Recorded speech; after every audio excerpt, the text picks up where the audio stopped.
When adding labor to an order, you must use the labor editor window, which I have open here. When you select a technician, you can set default unit cost and unit price values. The unit cost is your fully loaded cost for 1 labor hour for that technician. Unit price is the amount you charge your customer for 1 labor hour for that technician. This video will show you how to set up the defaults for these values. We are working with the technician Fred Saunders. Notice right now there are no defaults set for him. To set the default cost and price, we need to go to the Setup module and click Users. Use the search button to search your active users and select the technician you need to edit. In the user record, select the Technician Settings tab. We'll be working with these 4 fields. First, let's look at the wage rate. If I enter $50 in here and save the record, we can go back to the service order and add labor. Here in the labor editor, I'll select Fred as the technician, and notice the unit price is populated with the $50 we entered in the wage rate field. However, for some of your technicians, you might not always charge your customers the same amount. What you charge might depend on the type of service they are performing. Maybe for inspection work you charge one rate, and for installation work you charge another. In this labor editor window, if you select Installation Service from this dropdown, the unit price goes to $65. If you change the service item to inspection, the unit price goes to $55.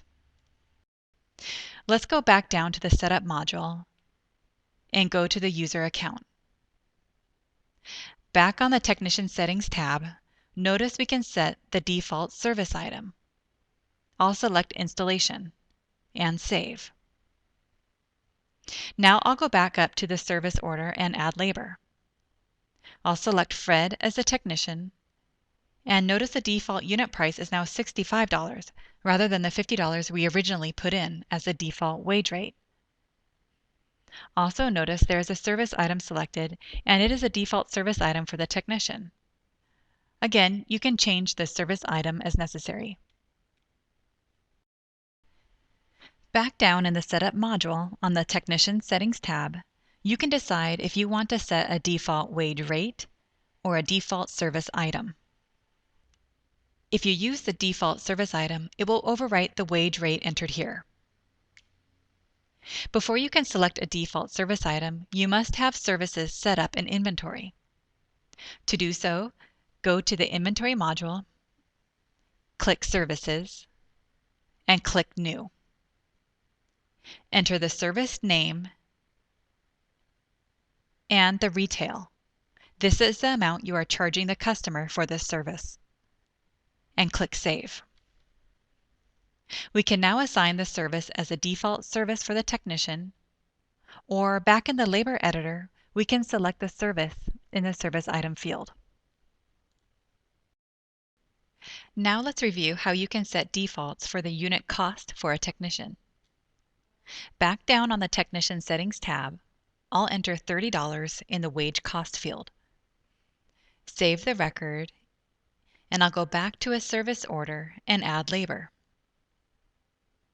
I'll select Fred as a technician, and notice the unit cost field is populated with the $30 I entered in the wage cost field.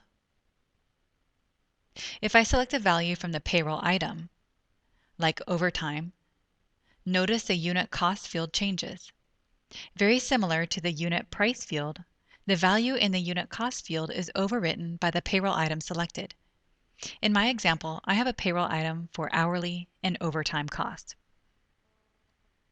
Back down in the Technician Settings tab, you can either enter the wage cost, as we previously did, or you can select a default payroll item. I'll select hourly here and save. Back in the labor editor, when I select Fred, notice the payroll item field is automatically populated with hourly, which drives the value in the unit cost field. To be able to use the payroll item values, first you need to make sure you have the payroll items created. and then you have to assign your technician payroll cost to each item. Go to Utilities and select Payroll Wage Item and click Run It. If you are syncing SME with QuickBooks, you will see your payroll items listed here. If not, you can create a new item. Click New and enter the item name. For this example, I'll enter time and a half and check Is Active. Now we need to add which techs can use this payroll item. Click Add from Techs, and I'll just select Fred for now. In the wage amount column for Fred, type the amount and click Save. Let's close the wage item editor. Now let's go to the Technician Settings tab and make sure this payroll item will be in the dropdown. Click Wages and check the payroll items you want available to select for the tech. Click OK. Now you can either set it as a default wage item or you can select it from the payroll item field in the labor editor.